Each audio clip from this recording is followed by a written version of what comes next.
Welcome to Tamika's Story Time. Thank you for tuning in. If you haven't hit that subscription button, I encourage you to give me thumbs up, hit the subscription button and the notification button to be alerted of another video. This particular tale that I am going to share with you is a cautionary tale. And this is the holiday season, Christmas time, where most people should be celebrating and enjoying family. This is a tale of a sordid terror, if you will, a sordid tale of terror, if you will, about a young lady who lost her life at the age of 15 by visiting her older sister for Christmas. This young lady went by the name Christy Bamu, and she was from Paris. And four of her other siblings, along with her, went to go visit their oldest sister in London for the holiday. And during the course of that visit, they suffered at the hands of their oldest sister's boyfriend a horrific abuse, if you will. And I'm going to give you the backdrop of that situation. Bear with me. This is my tea. This is Super Greens. I encourage you to get whole body cleanse, whatever your supplement of choice is. Please, by all means, take them. Mine, as you know, are Super Greens. Okay, back to the topic at hand, the story at hand. This particular older sister was 29. Her name was Marjorie Bamu, and she was residing with her boyfriend. His name is Eric. And when her family came to visit her 15-year-old sister with their four younger siblings, they were in the spirit of celebratory spirit because it was close to Christmas, and they went to see their sister and spend time with her for the Christmas holiday. And it went well for the first 2 days, but after the first 2 days, the boyfriend Eric began to accuse the siblings of doing witchcraft on him. The witchcraft that they were supposed to be doing was to target him. And it was a witchcraft that's commonly known in the Congo of the Dominican Republic country, where they do this witchcraft, where it's commonly done in that area of the world. He was accusing them of performing this particular witchcraft of Kenduki, if you will. So it's a particular witchcraft that is supposed to be conjuring. It's evil. It conjures up evil. This young man,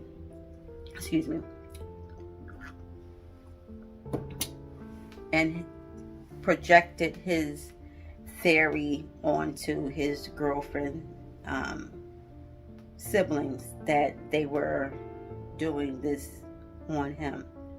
But although he accused the siblings, he targeted the one sister, young lady, this 15-year-old Christy Bamu, of being a witch. And in the process of accusing her, he began to attack her. He attacked her, binded her into a chair, where he then went and got a butcher knife and was poking this young lady in her abdomen area. Not enough to kill her, just enough to injure her. where she began to scream. He duct taped her mouth so that the neighbors couldn't hear. They lived in an apartment building. And all of this went on for a course of 3 days. And this was 3 days before Christmas.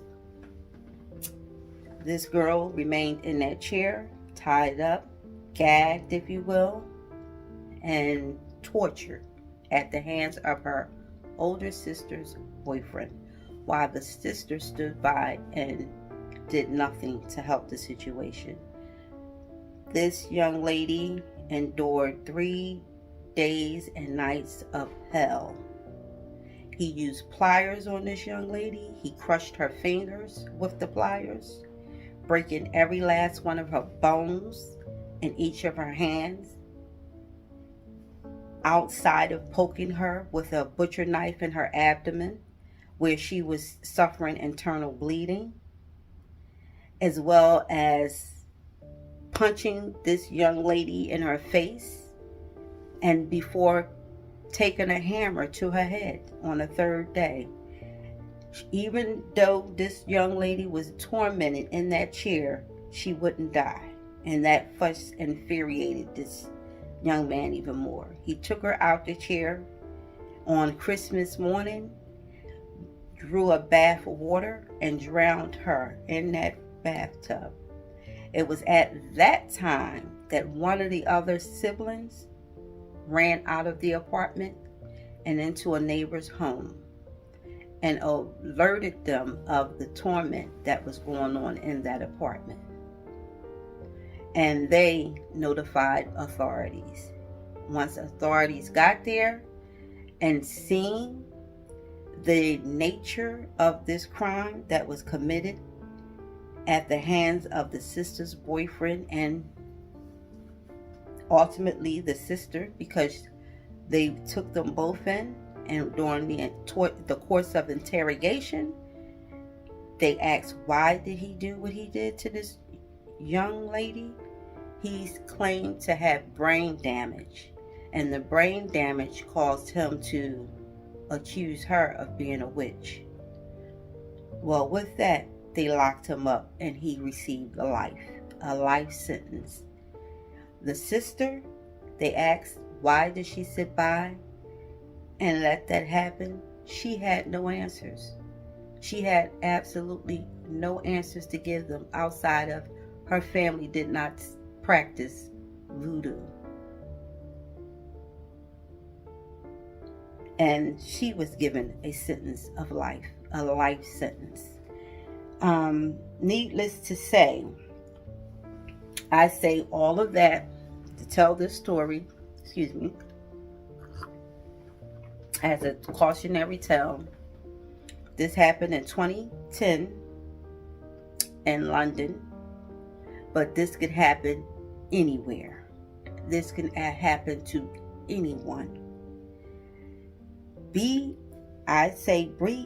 apprehensive in sending your children away and to send your children to people's homes. Because even though this was their sister, that people would say, oh no, this was a family member. They would never do nothing to harm their children or their cousins or their sisters or their brothers or their aunt or their uncles. Whatever the case may be, people rationalize, no, it'll be okay. They'll be fine. I'll send them and they would have been safer in a stranger's arms. That young lady would have been safer in a stranger's home than she was with her own sister. And this is a cautionary tale to let you know that sometimes danger ain't always from a stranger. Danger can come at the very hands of the person that is connected to you, that is related to you, if you will, by the closest of relatives. There is no safe when a situation arrives and a family member sit back and allow it to happen. And people tend to put blinders on when it comes to family members. And they like, oh, they would never do that. They would never do this. They would never, when circumstances arise, you don't know what a person will do or won't or will do for that matter.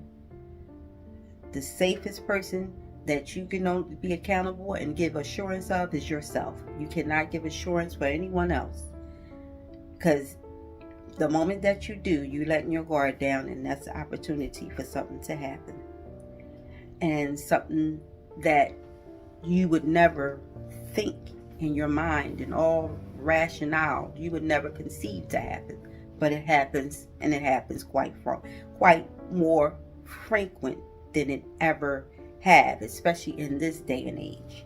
In this day and age, oh yeah, nothing surprises me.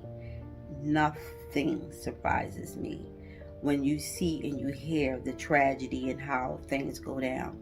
This is another story that is so compelling of how a family member can actually turn their back on another family member. This was her youngest sister. This was her young sister who she allowed to be tormented, tortured, and ultimately killed at the hands of her boyfriend, and did absolutely nothing. Made no waves about it, made no bones about it, made no effort to try to resolve or protect her sister in no shape, size, no form. And it took a younger sibling to take action. That's the hero. That was the hero.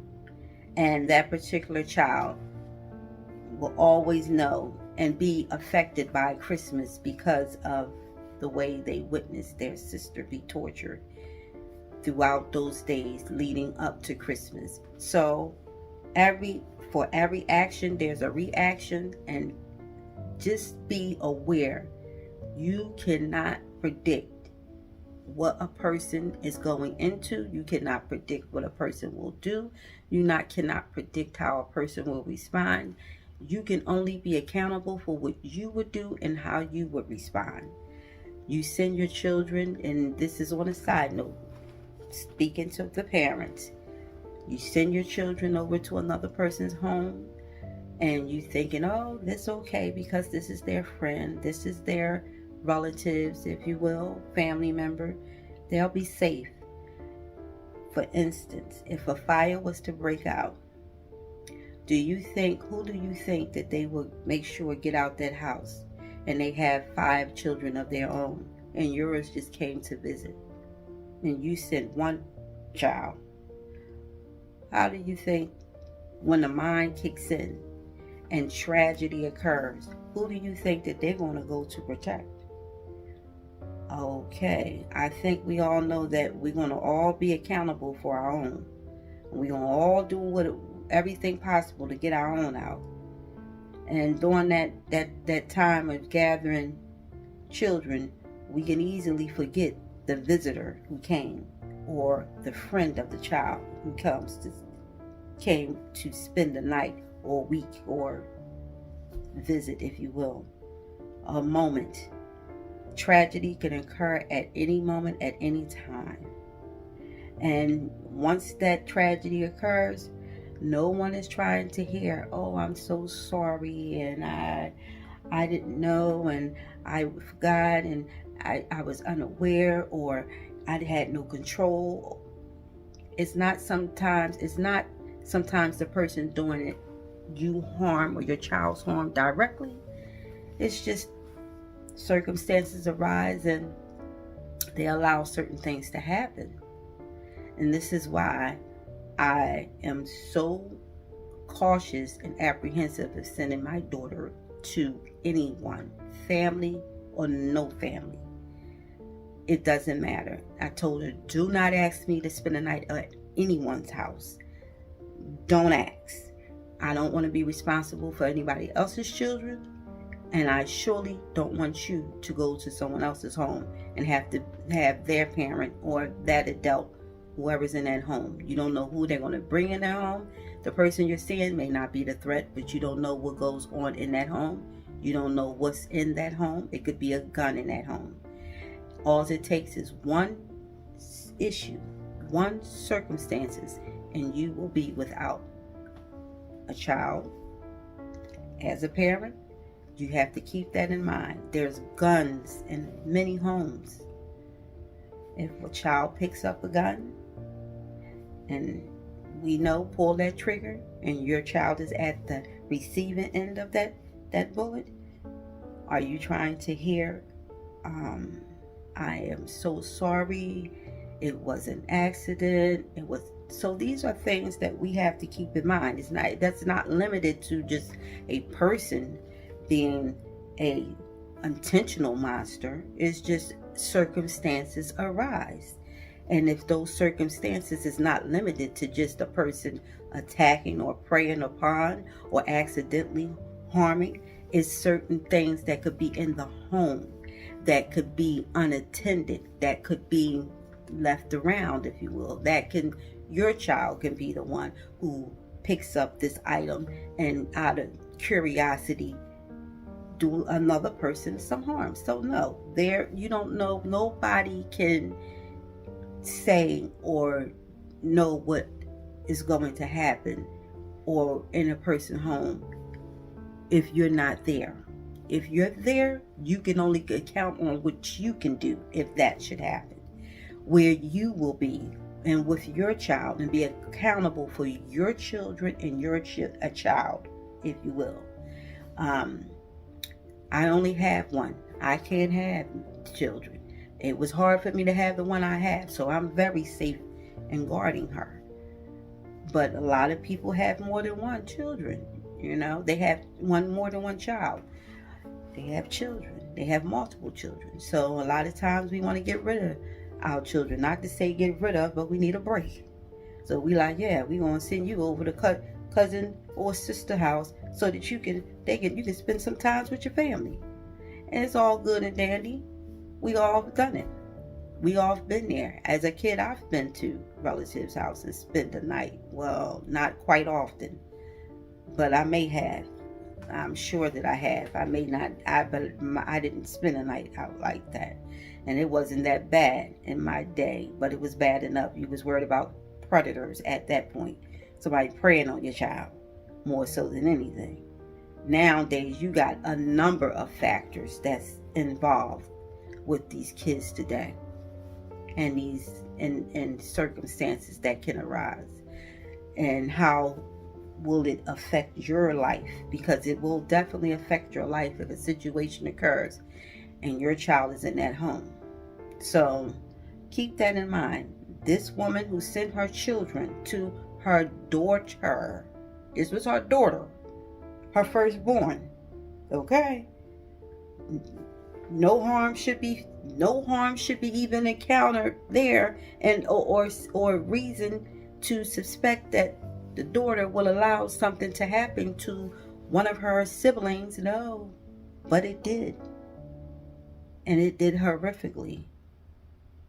So those children will never look at Christmas the same, and those children's life will never be the same, all from a visit that they had with their older sister, that should have been one of the most safest places for them to go and be, but it wasn't. So that's the cautionary tale. For the holidays, just be mindful. Christmas is about love and family, but not all the time. Family is love. Now, or loving. So danger don't always happen just on the outside of the bloodlines. It can happen within the bloodlines, and it can happen with the bloodline being available, and that's a scary, frightening thing. So this is a tale of caution of a holiday going completely awry, off the chain. And my condolences go out to that family and that mother whose life has been turned completely upside down. 2010, December 25th, and she lost 2 daughters by one person's actions. and the lack thereof. I say, stay prayed up, stay close to God, because you need that spiritual guidance, if you will. That spiritual connection is very necessary. To be without it is unconscionable, and you're putting yourself and having yourself open for those spirits, those dark spirits, to infiltrate on your spirit, your mind, your body, and your soul. So I try to give you whole body cleanse when I give you this cup of tea and the notion of super greens. I'm giving you words of affirmation and confirmation to be a little bit more apprehensive and releasing your children to anyone for any amount of time.